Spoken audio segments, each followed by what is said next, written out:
Bonjour à vous, chers auditeurs et internautes de iWeb Radio. Bienvenue dans l'émission La Relève. Aujourd'hui, nous avons un nouveau thème qui est qu'en sera-t-il de la RDC dans 30 ans? Chers tous, bonjour et bienvenue. Bonjour. Le débat est ouvert. Qui prend la parole? Bonjour, c'est Patient Kayembe. Merci déjà pour cette thématique et que je sois le premier. J'aime pas parler les premiers parce que c'est puiser déjà mes idées sans que les autres ne puissent parler. Mais bon, quand même, je parle. Il y aura un second tour. Alors, la RDC, c'est qu'elle sera dans 30 ans. La RDC n'a pas d'avenir avec un gouvernement de personnes qui, plusieurs d'entre eux, on les connaît depuis bien avant. Ils n'ont rien fait. Donc, je cite vos ministres ici qui nous parlent de l'économie, qui nous parlent des défenses, à la place d'être ministres de la Défense, qui sont devenus des communicateurs de la Défense, à la place d'être économistes, qui sont devenus des beaux parleurs pour nous expliquer des chemins, comment on peut produire du maïs et autres, et après aller chercher autre chose. Je n'ai vraiment pas grand-chose à dire sur cette question parce que je ne vois pas comment un pays va se développer avec des promesses. Je pense, s'il faut qu'on pense à 30 ans après une suite de la RDC, il faut d'abord changer au renouvellement de la classe politique avec les personnes qu'on a aujourd'hui dans la politique qui, entre autres, ne sont là que pour remplir leurs poches et faire voyager leurs enfants. Et c'est tout ce que j'avais à dire sur la question. Vous avez dit que vous appelez comment déjà? Patient Kayembe. Pour Patient, la RDC n'a pas d'avenir. S'il faut compter évidemment sur le gouvernement actuel. Il dit qu'il faut songer au renouvellement de cette classe politique. C'est ce qu'on retient essentiellement de lui. Qui d'autre prend la parole? Allons de ce côté. Oui, en fait, merci pour la parole accordée.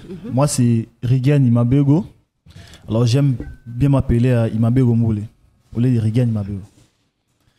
En fait, quelle sera la RDC dans 30 ans?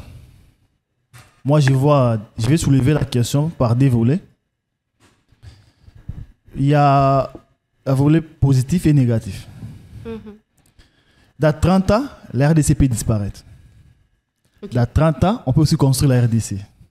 Pourquoi j'ai dit disparaître? Et si nous n'allons pas évoquer beaucoup de théories aujourd'hui, parce qu'un État né, grandit et disparaît.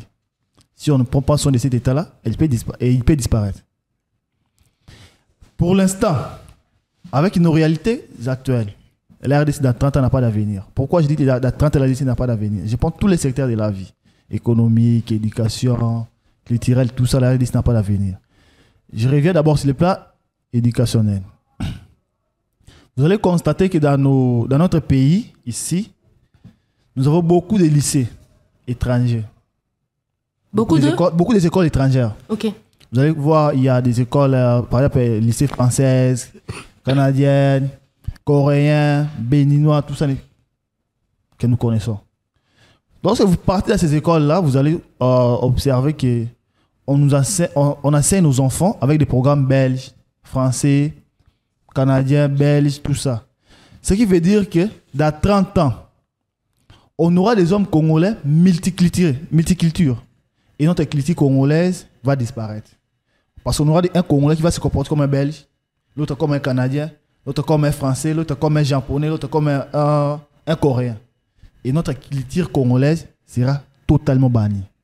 Et on n'aura aucune identité dans 30 ans sur ce secteur-là. On n'aura aucune identité dans 30 ans. Dans 30 ans, la RDC peut encore disparaître sur le plan des ressources. Aujourd'hui, nous avons ce qu'on appelle la guerre des ressources. Mais il y a maintenant une guerre qui se prépare à l'horizon, que beaucoup de Congolais, qui sont politiques, scientifiques, ne projettent pas encore l'avenir sur cette guerre-là. C'est la guerre des ressources je parle de l'eau, hein? Hydraulique. Vous vous souvenez, il y a eu un président de l'Afrique, paix à son âme, Idriss Déby Itno. Il disait ceci, je cite: je prendrai les eaux du fleuve Congo, des grilles de force, et ça va passer par les fleuves Bangui, Centrafrique, pour arriver à ces îles. Cela sous-entend quoi? Là-bas, il y a un problème de l'eau. Ils souffrent des problèmes de l'eau. Alors là où il y a de l'eau, c'est le Congo. Le Congo, aujourd'hui, je pense que le Congo, c'est le deuxième pays mondial en termes de ressources d'eau. Et les pays qui ont marqué aujourd'hui, dans 30 ans, viendront chercher au Congo. Qu'est-ce que nous faisons aujourd'hui pour que dans 30 ans, cela ne pousse pas encore un problème qui sera à la base des massacres des Congolais demain? Vous allez observer en Afrique d'ici d'aujourd'hui, il y a un problème d'eau. Ils viendront chercher au Congo. Ils viendront chercher au Congo. Vous avez constaté ici en Égypte, il y a un problème entre l'Égypte, l'Éthiopie et le Soudan. C'est le fleuve Nil. Le problème que la RDC devait aussi intégrer. La RDC devait aussi entrer dans ces conflits-là. Mais la RDC n'a pas pu entrer dans ces conflits-là. Parce que c'est la RDC qui, je dirais, qui est le géniteur même des fleuves Nil. Parce que les fleuves Nil tirent sa source au Congo. Beaucoup de gens ne connaissent pas, mais c'est l'information que je donne. Alors, dans 30 ans, la RDC peut se reconstruire. Mais c'est difficile. Pourquoi? Vous allez voir sur le plan économique, l'essentiel même de notre économie est tenu par les étrangers. Ce qui me choque, les députés qui devaient protéger notre petit commerce, c'est eux-mêmes qui détruisent nos petits commerces. Pourquoi je dis cela? Vous allez voir les Indiens, les Libanais vendre même les foufous déjà préparés. Est-ce que nous sommes dans quel pays? Les foufous déjà préparés. Les piments, ils vendent les piments. Nos mamans vont vendre quoi? Vous allez trouver une pauvre maman en train de vendre les piments. Personne ne vient acheter parce que les députés qui devaient acheter, c'est les mamans. Et ils préfèrent aller acheter dans des supermarchés qui marchent, tout ça. Conséquence, c'est quoi les conséquences? Les conséquences, c'est que les mamans, elle ne va plus vendre. Elle rentre à la maison, rien du tout. Elle ne saura pas soutenir ses enfants dans les études, soit acheter à manger pour ses enfants. L'autre conséquence, c'est que les enfants là maintenant vont manifester ce qu'on appelle l'instinct de survie. Ils vont sortir au cours de la route, créer des banditismes, tout ce que nous appelons des koulouna, pour chercher comment vivre. Et ça va continuer comme ça dans 30 ans. Donc il n'y aura rien de bon. Mais on peut mettre des stratégies aujourd'hui par nos élites. Je ne sais pas, entre guillemets, s'il y en a encore des élites, ou des votés, ou des nommés, je ne sais pas, pour pallier à tous ces problèmes-là. Il y en a beaucoup à soulever. Je pense que c'est que 3 minutes, je ne saurais pas tout parler. Tu as même pris plus de 3 minutes. Okay. J'ai pris que 3 minutes. Je vais aider le technicien qui se trouve évidemment de ce côté. Il prend déjà les images de ce côté. Soyez patient, puisqu'il va faire plusieurs mouvements. On va prendre de ce côté-ci, et puis après, une fois pour toutes, on va rentrer de ce côté. Alors à Dany la parole. Dany, 3 minutes. Ok, merci beaucoup pour la parole. Avant, j'aimerais qu'on résume. Ok? Ça nous permet qu'on garde l'essentiel de ce que chacun a dit. Comme ça, quand le débat va commencer, ça va nous aider à ne pas revenir sur les mêmes choses. Alors, comment on t'appelle déjà? Rigen a dit, c'était que dans 30 ans, le Congo peut disparaître, tout comme peut être reconstruit. Il a soulevé les points,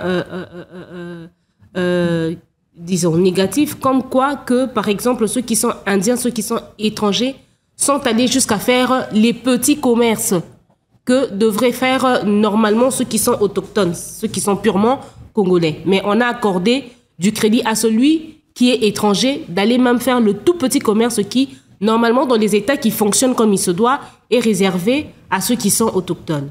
Il a aussi parlé de la guerre hydraulique qui demain va sensiblement toucher le Congo parce que nous sommes l'un des pays qui est, je ne sais pas s'il faut dire béni ou rempli d'eau. On a de l'eau partout, tellement de l'eau que c'est même inexplicable qu'on ait des coins où les gens ont des difficultés à avoir accès à l'eau potable. J'ai pris l'essentiel chez toi. J'ai manqué quelque chose? Voilà, il a aussi parlé de l'éducation, du fait qu'il y a des écoles, ici en RDC, il y a des écoles maliennes, des écoles canadiennes, des écoles, je sais pas, françaises et tout, que notre éducation, en fait, n'est pas basée essentiellement sur nos origines. Nous sommes extravertis, ce qui fait que demain, on peut se retrouver sans avoir la moindre ressource culturelle concernant la RDC. Ça, c'est le point d'Origen. On va accorder maintenant la parole à Dany. Ok, merci pour la parole accordée. Je me présente au nom de Dani Mukendi Katumba, étudiant à l'université Kinshasa en année terminale. Alors, à mon humble avis, je commencerai d'abord à dire que le Congo a quand même un avenir pour ne pas marcher sur les bases de mes prédécesseurs. Pourquoi je dis ça? Parce qu'en amont, je dirais, ce que nous sommes aujourd'hui est en quelque sorte le fruit des efforts qu'on avait fournis au passé, de stratégies qu'on avait mis en exergue au passé. C'est ce qui fait en sorte qu'on devient ce que nous sommes aujourd'hui. Alors, s'il faut encore, de manière un peu efficiente, projeter le 30 ans prochain, les 30 années prochaines, je dirais, oui, le Congo aura aussi un avenir. Alors, partant de ces quelques mots que je viens d'énoncer, je dirais, pour y arriver, pour avoir un Congo fort, pour avoir un Congo encore beaucoup plus meilleur, pour parler de l'avenir du Congo, moi je conseillerais à nos politiques de beaucoup plus mettre en exergue la politique structurelle et non se limiter sur la politique conjoncturelle. Beaucoup de nos politiciens visent beaucoup plus ce qui est la politique conjoncturelle. Donc, investir beaucoup plus sur les projets qui sont les projets à court terme, les projets qui font en sorte qu'ils soient vus partout, et ce sont des projets qui n'ont pas vraiment beaucoup de faits. Alors, s'il faut les conseiller, encore donner quelques orientations, je leur dirais, c'est beaucoup plus avantageux d'investir ou encore de beaucoup plus miser dans des projets qui sont structurels, des projets qui durent longtemps. Par exemple, les amis disent ici, ont évoqué les aspects ressources et autres. Si aujourd'hui, le gouvernement congolais réunit quand même les moyens nécessaires pour mettre des industries qui peuvent comme ça là commencer à transformer ce que nous avons comme matière première ici, en lieu et place de sortir sans l'État brut, ce serait aussi une politique structurelle qui pourrait à la longue nous permettre d'exceller. Parce que si aujourd'hui nous avons des usines de transformation, ces usines-là n'auront pas de durée déterminée. Par exemple, on ne dira pas que ces usines existeront peut-être pendant moins de 12 ou 18 mois. Nous dirons que ces usines auront une longue vie. Ces usines permettront à ce que nos richesses soient très bien gérées et participer à l'économie nationale. Vous comprenez? Donc, selon moi, j'estime que nous avons un pays que nous sommes censés protéger et aussi nous sommes censés orienter nos études, nos recherches par rapport aux politiques à long terme. Okay. Et non se limiter aux politiques conjoncturelles qui généralement n'aident pas les pays à mieux avancer. C'est éphémère, ok. J'ai même pas besoin de scinder ce que Dani a dit, c'est tellement simple. On va ramener le micro de ce côté. Ok. À vous, madame, si vous avez déjà quelque chose à dire, pas encore. Voilà, merci pour la parole accordée. Je me nomme Lébi Kabazola. Alors... Lébi, de temps en temps, il faut regarder la caméra de l'autre côté.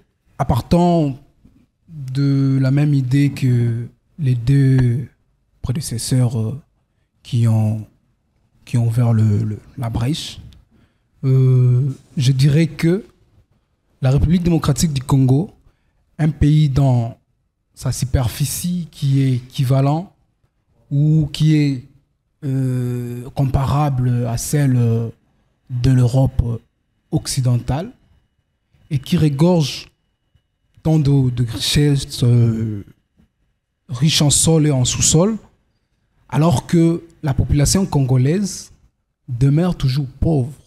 Pourquoi? Faute de la bonne gouvernance. Partant de cette idée qui me ramène à la question, quel avenir pour la RDC dans 30 ans?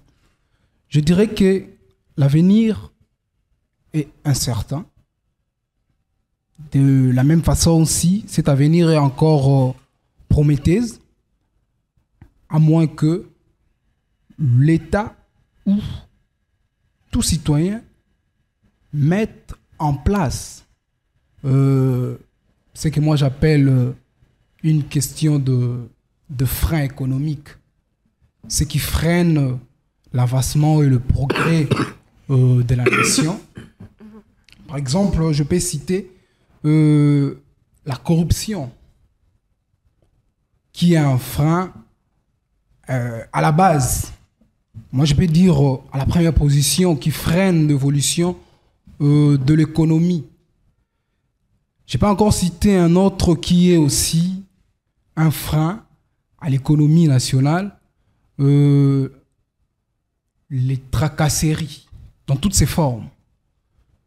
Nous constatons dans un pays dont les tracasseries battent son plein, alors dans un pays où il y a tant de tracasseries, que ce soit les tracasseries policières, tracasseries militaires, administratives et tant d'autres, nous allons constater que dans ces pays-là, le climat des affaires ne sera pas bon.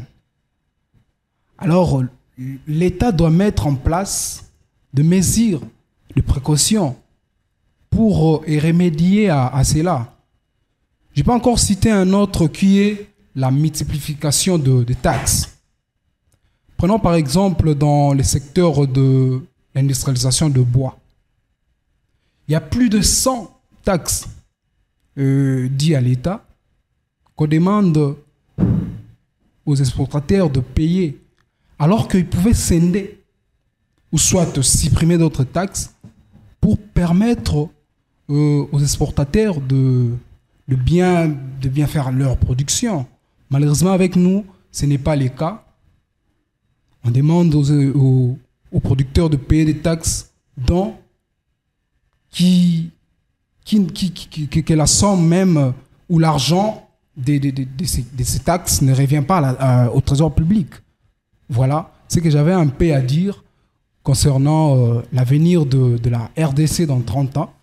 C'est un avenir que moi je peux dire que espérant et en même temps un avenir qui inquiète vraiment la population congolaise et les Congolais en général.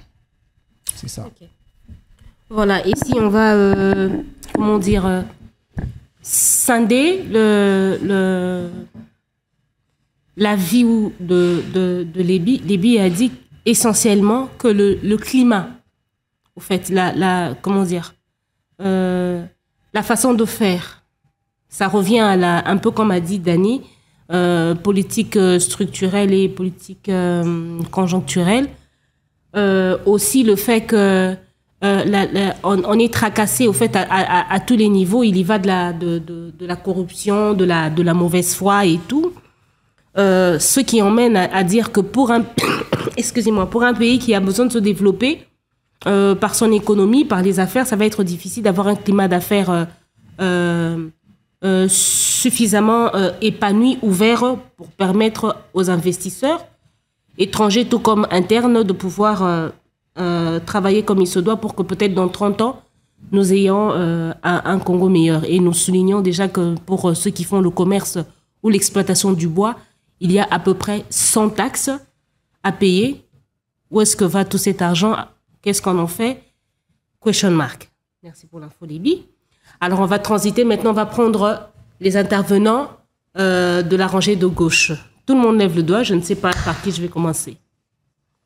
Bon, on va commencer par celui qui a le micro. Veuillez patienter, je vous prie. Merci beaucoup pour la parole. Je suis Kitoko Binet, étudiant à la faculté des sciences économiques à l'Université pédagogique nationale. Okay. Ce que je peux rajouter concernant l'avenir de la RDC dans 30 ans, moi j'aimerais d'abord faire un état des lieux de ce qu'est la RDC d'aujourd'hui avant de jeter les jalons dans 30 ans.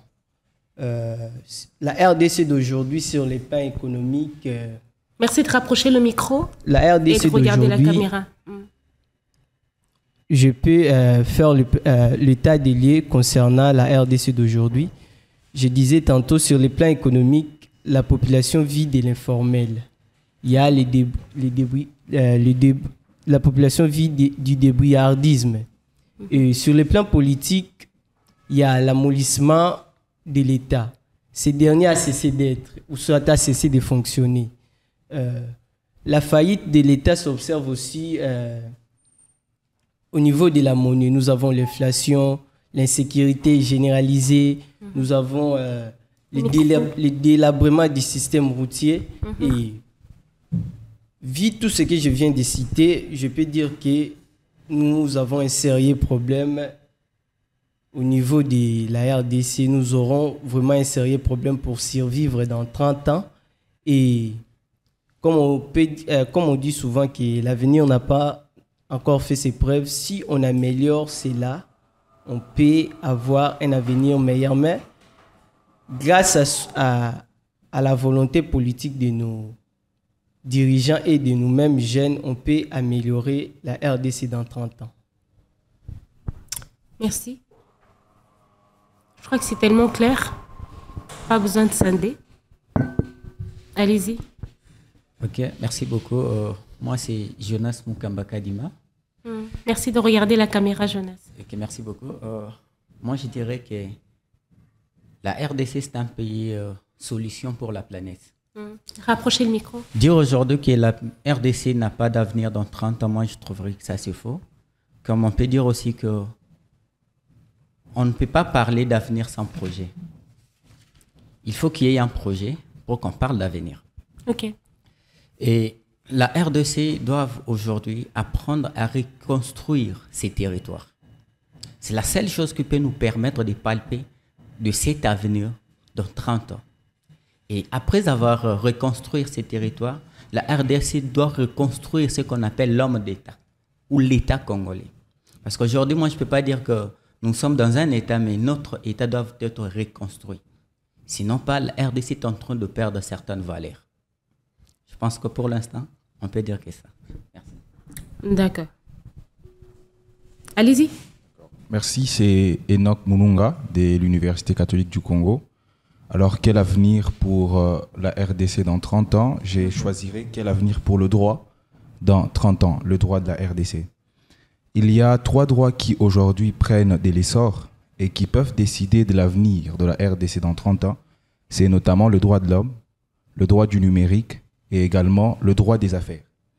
Je prends le droit de l'homme. Vous savez qu'aujourd'hui, avec toutes les conceptions du droit de l'homme, il est prôné beaucoup de liberté en matière de religion, en matière de culture, en matière de beaucoup de choses. Et parfois, ces libertés touchent la culture même d'un peuple. Vous savez que l'Afrique a sa propre culture, mais avec l'expansion des droits de l'homme, non seulement en Afrique, mais également en RDC, nous avons une préparation de mort d'avenir. Aujourd'hui, vous pouvez facilement voir quelqu'un qui vous dit, bon voilà, je peux sortir avec un autre homme. Moi, une femme, je peux sortir avec une autre femme. Un enfant qui peut, je ne sais pas, réclamer des droits qui ne sont pas de son âge. Tout ça, pourquoi? Parce qu'il y a les droits de l'homme qui les permettent. Et vous savez que ces choses avilissent et détruisent petit à petit un État. Pourquoi? Parce que vous savez, pour qu'il y ait un lendemain, il faut qu'il y ait notamment des choses simples. Un mariage entre un homme et une femme. Plus il y a des mariages entre hommes et hommes, plus il y a des mariages entre femmes et femmes, il n'y a pas d'avenir. C'est quelque chose de simple. Je parle du droit du numérique. Pourquoi? Parce que nous avons nos frères, nous avons nos sœurs. Et dernièrement, il y a eu un code du numérique qui a été publié. En 2022, un code sur les startups et tout. Actuellement, la RDC, quand elle pense numérique, elle pense à l'entrepreneuriat, elle pense à la communication, ou elle veut tout simplement être dans le seuil des NTIC, les nouvelles technologies d'information et des communications. Pourtant, il y a encore également des choses simples. La gestion d'un téléphone. Avec le droit du numérique, il y a un problème. Vous voyez un enfant qui a moins de 15 ans, mais il peut utiliser n'importe quoi et il peut entrer dans n'importe quoi dans son téléphone. Pourtant, c'est l'avenir de demain. C'est lui qui va gérer les choses demain et c'est peut-être lui qui sera président de demain. Mais regardez quelle éducation a cet enfant. Et cette éducation est détruite par la liberté que lui offre l'ordre numérique. Ça veut dire on intègre l'ordre numérique dans notre pays, Mais on ne va pas avec ça très loin jusqu'à réglementer les choses simples. Le téléphone. On achète un téléphone, la personne peut l'utiliser comme elle veut, etc. Je prends la troisième des choses, c'est le droit international des affaires. Mon frère a dit, et avec raison, que les étrangers exercent le commerce, le petit commerce en RDC. D'un côté, il a raison, mais d'un autre, il a tort. Pourquoi? Parce que, vous savez, avec le communautarisme de l'OHADA, mais les étrangers peuvent exercer le commerce, le petit commerce. Pourquoi? Parce qu'on uniformise. Et on veut que les mêmes taxes, les mêmes choses soient plus appliquées partout. On uniformise la chose. Peut-être pour les étrangers qui ne sont pas dans la zone OHADA, ceux-là ne peuvent pas appliquer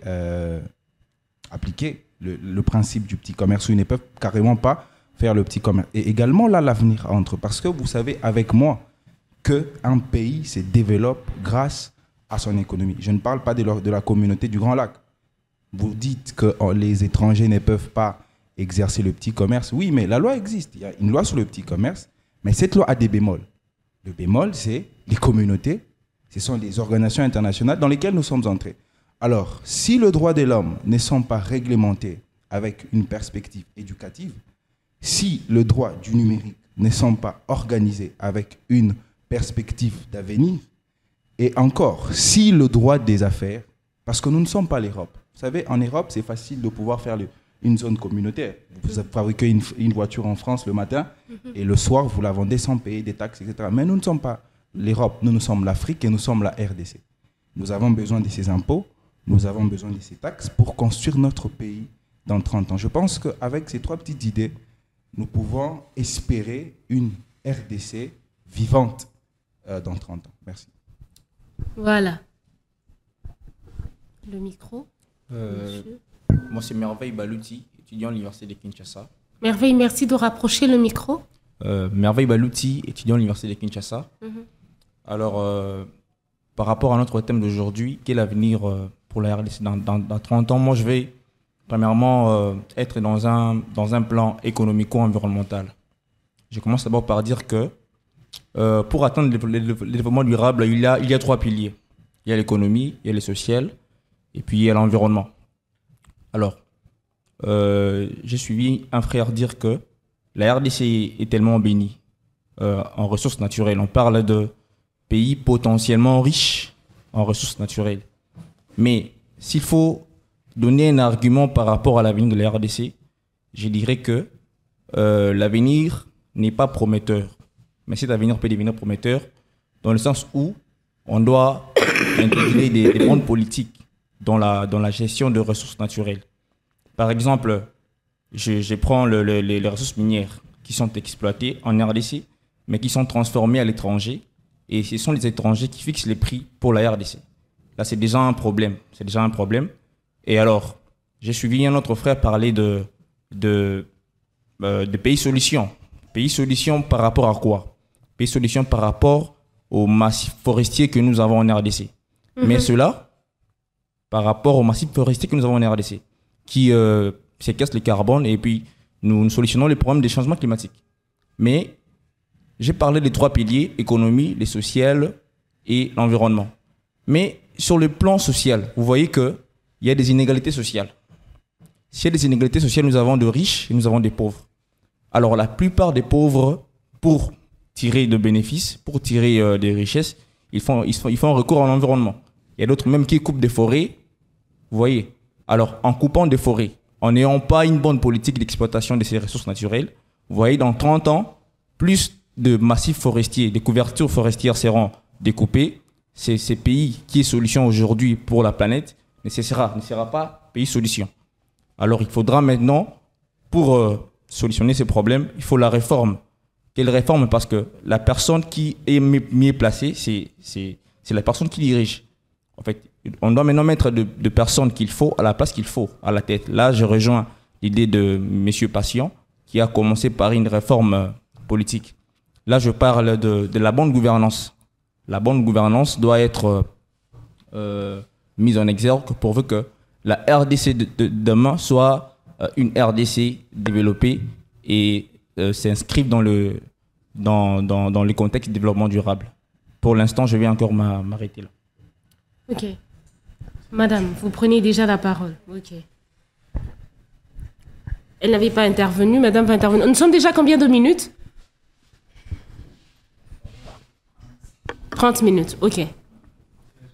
On a presque respecté. Donc, Madame va intervenir. Puis après, on va prendre les 30 minutes maintenant pour commencer à débattre sur les avis que chacun a donnés. Retenant que l'objectif, c'est qu'à la fin de l'émission, on ait présenté quelque chose de concret. Tous ensemble, en se mettant évidemment sur un point commun par rapport à ce qu'on devrait faire pour que dans 30 ans, le Congo ne soit pas n'importe quoi.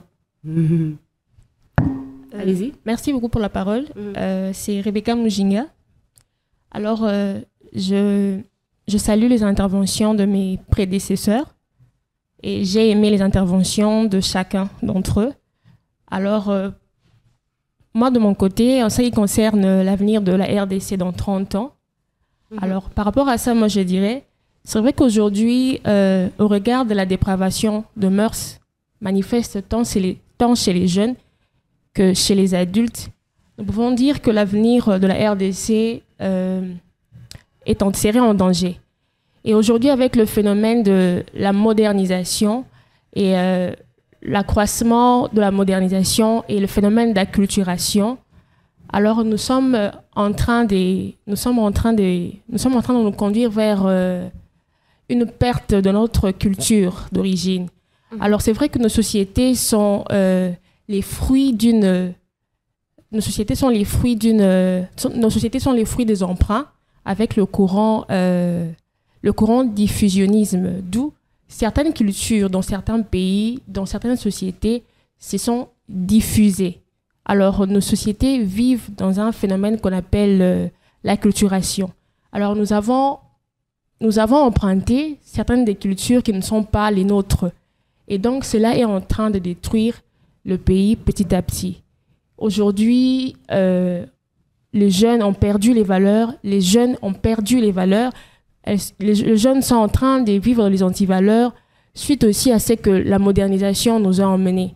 Alors, l'originalité de notre propre culture, dans nos traditions, ne sont plus mises en pratique par les étudiants, par les jeunes que nous sommes. Aujourd'hui, on peut être à l'université, on entend une étudiante qui dit, bon, elle vient déjà premièrement à l'université avec l'idée de ne pas d'abord étudier pour réussir, mais d'abord de corrompre. Et c'est ce qui est déplorable parce que nous sommes l'avenir de demain, nous sommes le Congo de demain. C'est déjà aujourd'hui notre mentalité est bafouée, notre système de pensée, si je peux le dire, est corrompu. Nous ne pourrons pas relever le Congo demain. Alors ce que moi je demanderais, c'est que nous puissions faire, si je peux le dire, un recours à l'authenticité. Alors garder nos propres cultures, garder nos propres valeurs, pratiquer les valeurs, surtout les valeurs morales, pour pouvoir élever le Congo. Sinon, nous allons sombrer dans ce qu'on appelle une déculturation, donc la perte totale de notre culture. Voilà ce que moi je peux dire pour le moment. Voilà. Il nous reste à peu près 30 minutes, on va dire 25 minutes, pour échanger et à la fin conclure. Patient, qui avait pris que 1 minute et il a gardé ses 5 minutes pour la suite. Alors, merci une fois de plus pour la parole. Non, allez-y, allez-y. Merci une fois de plus pour la parole. Je n'avais pas voulu trop parler pour ne pas leur dire n'importe quoi. Je pense, je ne me suis pas fait cerner, moi et mon frère, lorsqu'on a dit dans 30 ans, la RDC ne va pas exister.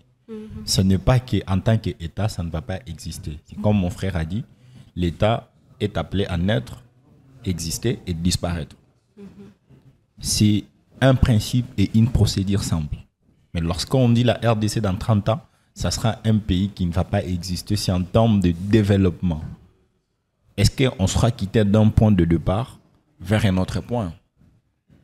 C'est de cette manière que nous sommes en train de dire, dans 30 ans, nous n'espérons rien de la RDC. Quand vous dites aujourd'hui, le gouvernement n'investit pas sur le projet à long terme, ça c'est faux. Le gouvernement n'investit pas sur un projet quelconque. Parce que si vous entrez dans la quinquessence de tous les projets sur lesquels le gouvernement s'investit, ce n'est pas le gouvernement congolais qui s'investit sur ça. C'est l'extérieur qui vient proposer au gouvernement congolais pour qu'il y ait du gagnant-gagnant. Et lorsque le gouvernement congolais gagne, les hommes politiques utilisent cet argent pour leur propre notoriété. Qu'est-ce qui fait que cela puisse arriver? Nous avons des personnes comme Lambert Mende. Si vous partez dans son coin, il est aimé. C'est un petit dieu. Mais un type qui aujourd'hui ne fait rien pour la République dans son entièreté. Mais du simple fait que dans son village, il part leur donner 1000 francs, 2000 francs, 3000 francs et les ingrédients pour cultiver avec, il est aimé dans son pays, dans les coins de son village. C'est ainsi nous avons dit, la RDC a un problème. Il y a mon frère qui a parlé du problème de MERS, bon, dont il a cité les problèmes culturels. Mais en épinglant, il a épinglé les problèmes de MERS. Mon frère, même aux États-Unis, même au Canada, ces systèmes existent. Le PD, les lesbiennes, les gens qui sortent avec les animaux, les gens plus âgés. Cela ne freine pas un pays à se développer. Le développement d'un pays est centré sur certains points fondamentaux. Et ces points fondamentaux dans notre pays ne sont pas respectés par les personnes qui nous gouvernent. Ils nous parlent de la bonne gouvernance en théorie, mais sur la pratique, ils ne font rien. On nous parle du programme des zéro trou, dont il est dit à Kinshasa zéro trou, mais le numéro 1 de la ville de Kinshasa passe pour dire nous n'avons pas l'argent pour faire ça. Alors, qui ment l'autre? Qui contredit à l'autre? C'est ainsi, nous disons, avec ces phénomènes, avec ces faits, nous disons nous n'avons pas d'avenir et nous ne pouvons pas compter sur la RDC. Nous prenons le point comme Madame a cité. Là, dans les universités, normalement, à la base, l'idée de la création de l'université, séparée des instituts et des collèges, c'était que l'université forme de personnes qui ont de mœurs, qui sont des génies et qui se mettent à réfléchir d'une certaine manière. Mais aujourd'hui, nous nous rendons compte que l'université produit des abrutis. Parce que les écoles qu'a fait nos pères à l'époque de Mobutu, ce n'est pas les universités que nous fréquentons aujourd'hui. Parce que ceux qui fréquentaient l'université à ces temps, c'était des personnes connues comme des sages, des savants. Mais aujourd'hui, chez nous, les universitaires, prenez pour ceux qui font la communication, les filles et les garçons de l'IFASIC ne savent même pas écrire. Mais ils font la communication. Vous partez dans des cabinets de ministres, il prend son oncle qui vient du village, qui ne sait même pas c'est quoi une note technique, qui ne sait pas comment tenir certaines choses. Mais on lui met directeur des cabinets. Pourquoi? Parce qu'il est l'élève. Nous partons à l'université même. Un cadre universitaire. On suppose qu'un professeur, c'est quelqu'un qui maîtrise la matière dans son domaine. Mais il est corruptible. Le même professeur, il est corruptible à l'université, mais c'est lui qui est conseiller du ministre, c'est lui qui est conseiller du président de la République. Déjà, si il est corruptible avec un $10 et $20 d'un étudiant qui ne travaille pas, que dire lorsque $100 000 ou $101 millions vont venir de l'étranger pour construire les routes? Qu'est-ce qu'il va faire avec? C'est ainsi, cela m'avait envoyé à dire, en gros, dans 30 ans, si nous, jeunesse, nous ne réfléchissons pas sur comment foutre dehors tous ces vieux qui nous ont foutus dans la merde dans laquelle nous sommes aujourd'hui, nous allons continuer à souffrir. La RDC va exister en tant que RDC, mais en soi, il n'y aura pas l'évolution. On restera toujours dans cette merde de se plaindre et de souffrir. Aujourd'hui, vous avez soulevé les points où les Chinois viennent. Qu'on nous explique juste la taxe qu'on paie à Kin Marché et les autres supermarchés. C'est une taxe qui ne part pas dans la caisse de l'État. Parce que Kin Marché, ou soit tous les autres, quand ils arrivent à la douane, ils paient déjà la taxe. Et ils partent dans leur supermarché pour récupérer cette taxe. Comme quoi, c'est la taxe qu'on a payée à l'entrée de la douane. Et ça, on n'explique pas aux Congolais. Pour eux, c'est la taxe. Quand vous partez avec des tracasseries routières, pourquoi on a des tracasseries routières? Qui doit être un OPG? Qui doit être un PCR? Mais ici, aujourd'hui, en RDC, on a des gens qui, hier, ils étaient des Koulouna parce qu'ils tenaient des machettes. Aujourd'hui, ils sont Koulouna en tenue. Pourquoi? Parce qu'on a fait des recrutements sans tenir compte de la base de personnes qui doivent devenir des policiers, de personnes qui doivent devenir des PCR. Aujourd'hui, sur le code routier, il y a des choses qui ne sont pas réglementées. Si on t'arrête peut-être pour mauvais stationnement, tu dois payer combien? On ne sait pas. On va t'arrêter pour mauvais stationnement, on va prendre ton véhicule, on va mener ça à Kalufungula. Quand ça arrive là-bas, ça arrive entre les mains d'un colonel qui va te demander 300 000 francs. On arrête un motard qui, on suppose qu'ici, touche grand-chose, c'est 30 000 francs, mais on lui demande 100 000 francs pour récupérer sa moto. Vous l'avez arrêté, pourquoi? On ne sait pas. Si vous partez pour chercher à savoir c'est quoi les problèmes, l'OPJ que vous allez trouver là-bas, qui n'est même pas un D6, idiot qu'il est, il va vous répondre d'une certaine manière. C'est ainsi nous disons, la RDC, aussi longtemps que nous restons sur le même point, il ne faut même pas soulever la question de l'Internet. L'Internet a existé bien avant que la RDC ne puisse commencer à utiliser l'Internet. C'est juste que nous, aujourd'hui, on est entré dans l'Internet au moment où l'Internet à l'extérieur, chez les gens qui nous ont amené l'Internet, ont commencé à l'utiliser de cette manière. Toutes ces histoires qui détruisent les bonnes vieilles mœurs dont nous parlons aujourd'hui, nous l'avions vu depuis bien avant. À l'époque, quand l'Internet n'était pas encore en vigueur, on était en train de porter des t-shirts où il y avait des filles étrangères qui, elles étaient en sous-vêtements et soutien. C'était aussi un problème de mœurs. Et aujourd'hui, c'est devenu que quelqu'un peut les voir sur Internet d'une certaine manière. Et donc, ça, ce n'est pas un problème. Aussi longtemps que le gouvernement congolais ne met pas en place des banques techniques pour faire développer les pays, on va rester un pays de promesses et un pays qui ne va pas se développer. On n'a pas dit que ça va disparaître totalement, la RDC n'existe plus, comme mon frère l'a expliqué. Aujourd'hui, 10 secondes. On a un problème où les autres pays vont commencer à venir chercher l'eau chez nous, vont commencer à chercher les carburants chez nous, vont commencer à chercher. Et quand ils viendront prendre ça, nous, on va rester avec quoi? Parce qu'aujourd'hui, les supermarchés ne sont pas si nombreux. Nos mamans commencent déjà à se plaindre. On n'a plus de bois pour fabriquer le braise. On n'a pas de routes pour que les braises puissent quitter d'un point vers un autre point. Tout ça, ça va faire de telle sorte que non, voilà, la RDC va disparaître. Merci. Voilà. Combien de minutes nous reste-t-il? 2:20. Ok. Alors, allez-y. On a 20 minutes, donc faites une synthèse, soyez bref pour permettre à tout le monde d'intervenir. Merci encore pour la parole accordée. C'est peut-être pour recadrer ou pour réorienter ma pensée pour qu'elle soit bien comprise. Okay. Quand je parle droit de l'homme, je parle relativisation.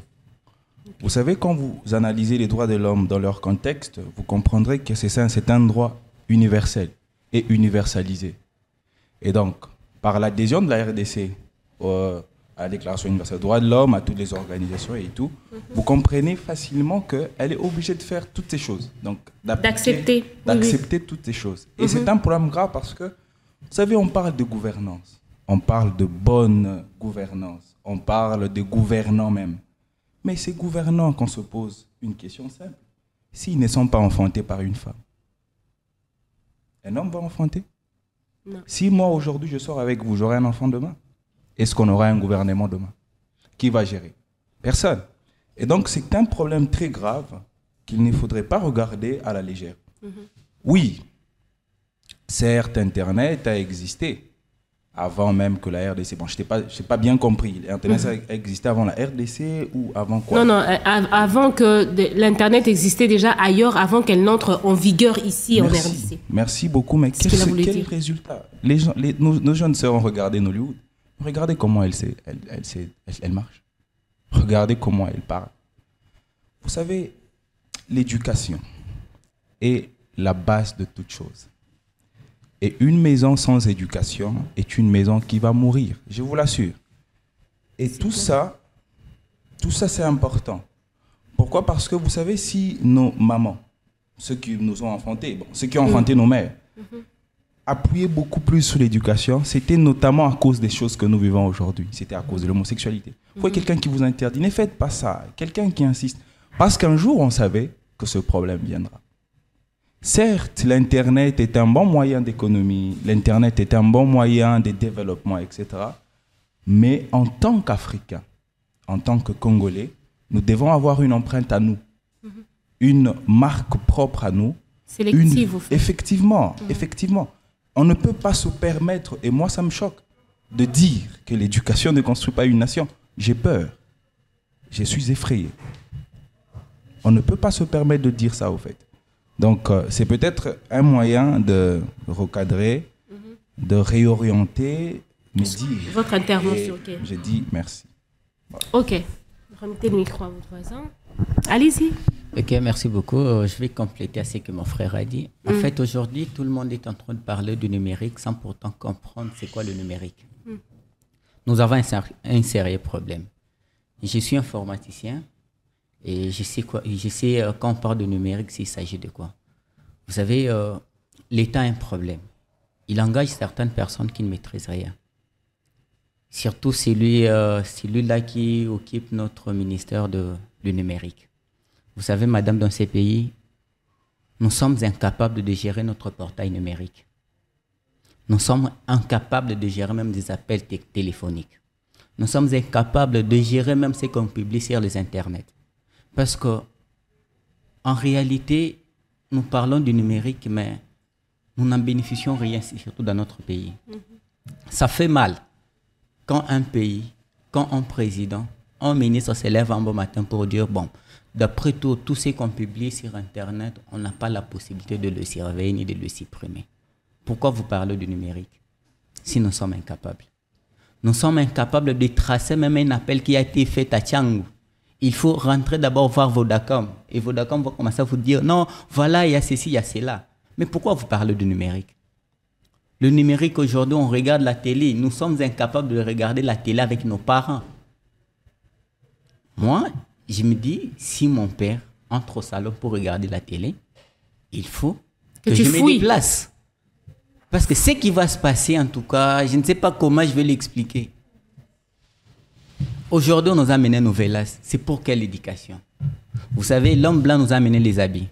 Pour nous habiller, cacher notre nudité, mais il a commencé à nous déshabiller. Petit à petit. C'est grâce à ce qu'on appelle le numérique. Pour moi, je dirais, pour que l'État publie encore un code numérique, il doit commencer à comprendre comment je peux stopper certains fléaux. Comment je peux stopper certaines choses.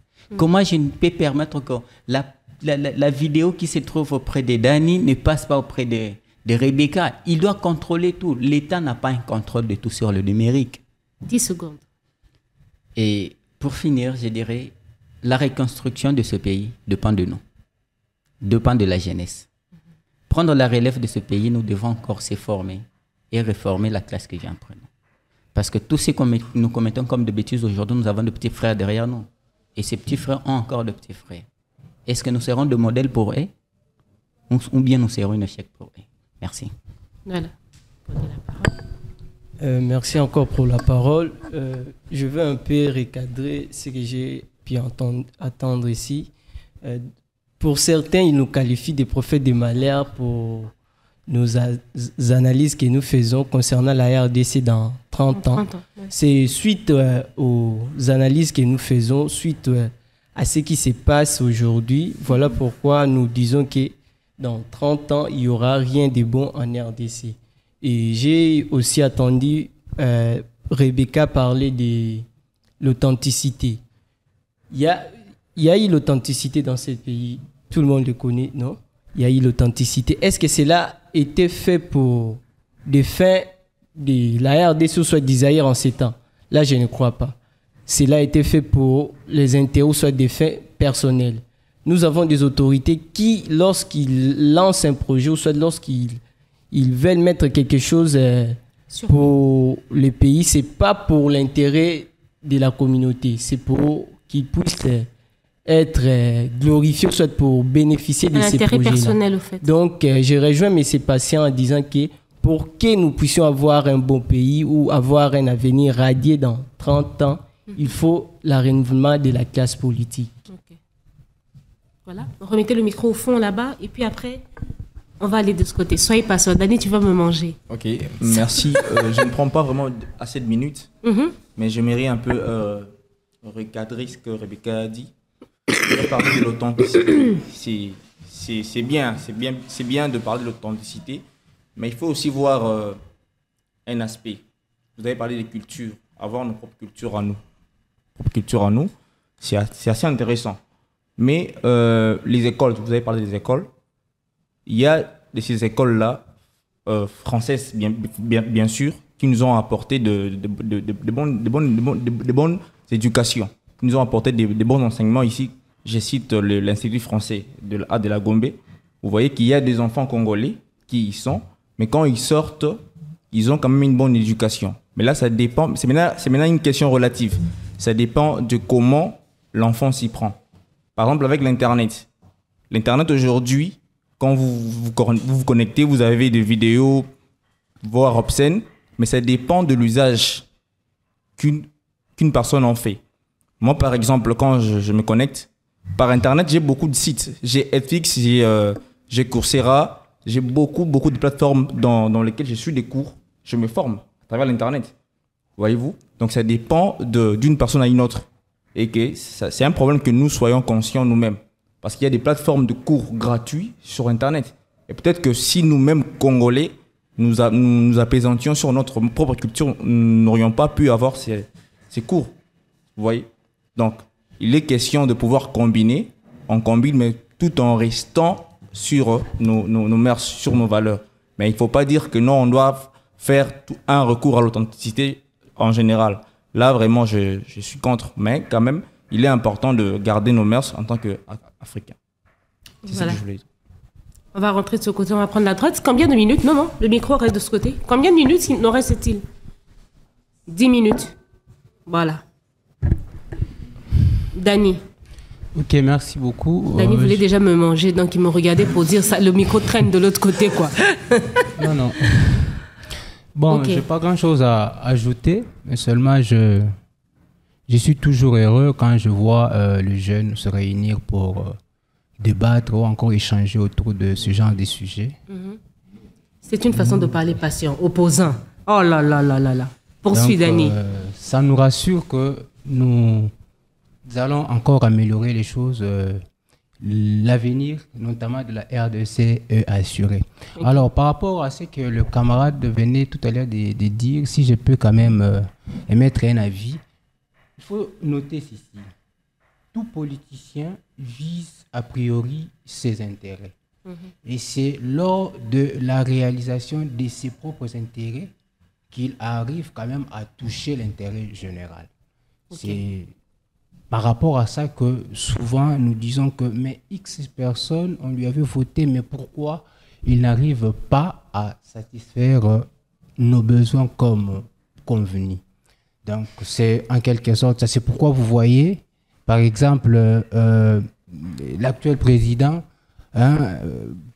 s'investit beaucoup plus sur projet 100 jours. Pourquoi? Parce qu'il sait qu'après son départ, il aura quand même quelque chose qu'il aura laissé. Oui, qu'il aura laissé. Mais si vous le regardez bien, la plupart d'entre eux ne projettent même pas la politique structurelle. Pourquoi? Parce qu'ils se disent qu'après mon départ, quelqu'un d'autre va prendre la relève de ce que moi j'aurais commencé. Donc c'est pour cette raison que vous voyez beaucoup de secteurs de notre pays n'avancent pas, que ce soit au niveau de ministères ou encore ailleurs. Vous verrez un ministre qui entre, qui veut à tout prix financer des projets qu'il sait qu'il va en tirer profit, qu'il va tirer bénéfice.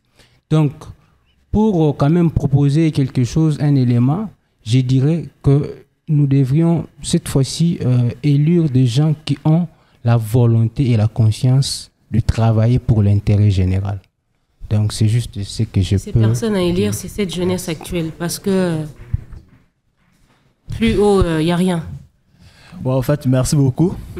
Il y a un dicton qui dit la jeunesse, c'est l'avenir de demain. Moi, je dirais la jeunesse, c'est la relève de demain, au lieu de l'avenir de demain. Pourquoi je dis cela? Je constate ces vieux-là, ils ont aujourd'hui des soixantaines. Nous, là, nous sommes dans des vingtaines, trentaines. Demain, c'est nous qui vont les remplacer au demain. Alors, de ces faits, nous devons déjà bien réfléchir, plus qu'eux-mêmes, parce que nous les condamnons souvent. Mais j'ai fait le constat que souvent nous tombons toujours les mêmes pièges que les vieux ont tombé. C'est bien bon, parce que j'ai compris qu'il y a des têtes quand même bien faites ici, mais il y a quelques pièges dont nous tombons toujours dans ces, comme nos vieux. J'ai aimé les interventions de mon frère, mais il y a quelque chose d'où qu'il a oublié. Il me parle de les droits de l'OHADA, dont la RDC doit toujours faire la même chose que tous les États faisant partie de l'OHADA. Mais c'est un piège, mon frère. Pourquoi je dis c'est un piège? Vous savez, aujourd'hui, les États, on les appelle des monstres froids. Entre les États, il n'y a que les intérêts. Il n'y a pas d'amitié. Lorsque vous amènez l'histoire du Luanda, là, c'est pour leurs intérêts, ce n'est pas pour notre intérêt. Aujourd'hui, vous allez voir les États, supposons puissants, ils vont nous amener des projets tels que les forêts équatoriales, c'est un patrimoine de l'humanité. Mais c'est un piège. C'est un vrai piège. Pourquoi? Lorsqu'ils nous disent cela, lorsque l'humanité tout entière aura un mot à dire sur les forêts équatoriales, et ils viendront exploiter comme ils veulent. Et nous, les colons, on ne sera pas bénéficiaires, on n'aura pas un mot à dire. Il faut quitter dans ce genre de pièges. Les droits de Luanda, tout ça, il faut quitter dans ça. Il faut quitter dans ça vraiment. Et on doit penser Congo. Il faut quitter, non, l'histoire, non, on fait partie des organismes et tout ça. On doit... Non. Un État sérieux puissant ne respecte même pas ces histoires-là. Parce qu'un État sérieux puissant cherche à tout prix à sauvegarder que ses intérêts. Aujourd'hui, nous avons les exemples avec Poutine et la Russie. Ils agressent l'Ukraine, vous parlez gauche à droite, ça ne les concerne pas.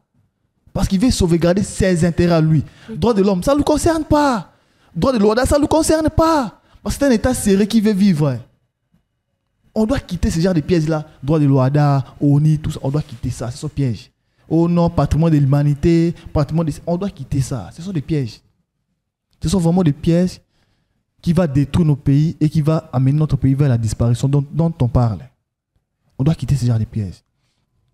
Alors, 10 secondes. J'aimerais encore regarder quelque chose. Lorsque nous parlons de l'avenir de la RDC, il faut éviter les politiciens. Tout le monde peut être politicien. Tout le monde peut être politicien. Il faut parler, par exemple, des dirigeants, de la classe dirigeante, les gens qui nous dirigent, les gens qui prennent des décisions. On doit parler de ces gens-là. Qu'est-ce qu'ils font, ces gens-là? On doit parler du gouvernement, parlement, président de la République. Ces gens-là, qu'est-ce qu'ils font? Je parle de l'institution président. Qu'est-ce qu'ils font, ces gens-là? Ces institutions-là, ils font quoi pour l'avenir du Congo? Parce que les politiciens, tous les politiciens ne sont pas dans le gouvernement, ils ne sont pas dans les affaires. Moi, je suis politicien, mais je ne suis pas dans les affaires. Je vais t'expliquer au couloir. Alors, parlons des institutions, parce que c'est les institutions qui prennent des décisions, c'est les institutions qui mettent des stratégies et des projets sur pied. J'espère... Regagne 2 secondes. Je n'aurai pas le temps. Je préfère m'arrêter là. Voilà. Qui d'autre? Ok. En fait, j'aimerais un peu dire un mot par rapport à ce que tu as dit. En fait, quand je parlais du recours à l'authenticité, je faisais plus allusion au fait de conserver au fait notre originalité. Tu as dit que, il y a les enfants congolais qui étudient dans les écoles belges, françaises et tout ça. Alors, c'est bien beau, oui. Mais moi, je ne pense pas que là-bas, on va apprendre à un enfant congolais, par exemple, l'histoire du Congo. On n'apprendra pas non plus. On leur apprend pas ça sérieusement. Peut-être en survol, mais pas en profondeur. Je te rassure, je te confirme. Et on n'apprendra pas peut-être à un enfant belge qui étudie là-bas que le Congo s'est formé de cette manière-ci. Voilà pourquoi je disais qu'on devrait conserver nos valeurs au fait. C'est vrai, on peut profiter d'une formation à une certaine mesure, mais on doit un peu plus rendre nos enfants un peu plus avertis par rapport à la situation du pays. Essayer un peu de leur inculquer notre culture, l'histoire de notre pays, pour qu'ils soient informés. Je te dirais, mon frère, un jour, un professeur m'a dit que jusqu'aujourd'hui, les enfants blancs savent que nous, les Noirs, nous avons des queues. Alors que ce n'est pas la vérité. Un jour, un monsieur est arrivé là-bas en Europe. Un enfant blanc lui dit « Le monsieur, la personne avait tellement mal au cœur à Ebissé Tokende pour te montrer que moi, je n'ai pas de queue. » Imagine un peu. Alors, si on continue de cette manière-là, les générations qui viendront après nous seront dans le désastre total. Voilà pourquoi je disais qu'on devrait recourir à l'authenticité, garder nos traditions, garder nos valeurs, apprendre à nos enfants nos cultures, dire non à tout ce qui est étranger. Voilà. Et on va conclure avec les BI. Les BICA. Les BICA. Ouais. Ok. Voilà. C'est pour épingler Madame Mujinga sur la retour à l'authenticité. Moi, je trouverais que c'est une bonne idée aussi. Pourquoi pour pourquoi seulement les enfants congolais doivent apprendre des cultures occidentaux et pas à apprendre nos cultures. Un peuple qui n'a pas de culture déjà, c'est un peuple mort. Les peuples sans culture, elles ne vaut pas la peine d'exister. Alors, les Congolais doivent sauvegarder le valeur culturel du Congo. Et puis, il y a un problème d'homme. Le Congo a un problème d'homme, de sortir de l'homme que j'appelle, le mot m'échappe un peu, d'un homme citoyen à un bon citoyen. C'est ça les problèmes qui persistent au Congo. Nous n'avons pas vraiment de bons citoyens. Un bon citoyen qui peut tenir et dire non à la corruption, non aux tracasseries, non au paiement non automatique des amendes. Parlons des amendes, par exemple. Ici, dans notre pays, il y a des amendes qui sont payées entre mains, qui n'arrivent pas même au trésor public. Donc, ce sont des antivaleurs, ce ne sont pas des vertus, ce sont des histoires à bannir. Pour conclure, je dirais que nous espérons un Congo meilleur, un Congo prospère, si et seulement si la jeunesse prenne des décisions sérieuses pour élever cette nation. Merci. Merci. Le thème d'aujourd'hui, je le rappelle, c'était « Qu'en sera-t-il de la RDC dans 30 ans ?» Moi, je conclus en disant que nos professeurs d'histoire, nos archivistes sont les personnes qui devraient être les plus riches en République démocratique du Congo. Je reviens à dire que jusque-là, tous les ministres que nous avons eus en éducation, EPSP et autres, n'ont pas encore fait le travail qu'il faut pour que la RDC soit quelque chose demain. Le changement de la classe politique part essentiellement du changement de mentalité, de l'éducation qui va ensemble aux besoins et au développement de la RDC. Le temps nous est compté. Nous devons conclure cette émission, chers auditeurs et internautes. Merci de nous avoir suivis. Si vous souhaitez participer à cette émission, contactez-nous au 081 97 99 640. Retrouvons-nous pour un prochain numéro dès le vendredi prochain. Au revoir.